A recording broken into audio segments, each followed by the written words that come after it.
الناس في هذا الزمان تغيروا، اليوم قد كلا على ليله سرى، واتطوروا ذي عمرهم ما اتطوروا، ولا مصبحوا بين الثريا والثرى، وضيعوا عاداتهم وتحضروا، والعز والناموس قالوا له هرى، وهل التواضع والخشوع اتكبروا عن امر بالمعروف ونهى المنكر، وقصروا ذي قط ما قد قصروا، لا ما درى بافعالهم ذي ما درى، وناس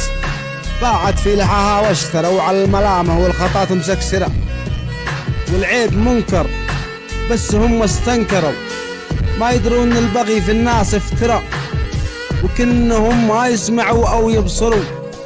هل يا ترى بايفهموا هل يا ترى، وهل النقا قلوا وهم يتكاثروا، مشان في بعض العيون المنظرة، في المشكلة مش في انهم ما تأثروا، والخوف ما هو من وثيقين العراء، الخوف الذي في الأمام تأخروا وتقدموا بالناس دي كانوا ورا.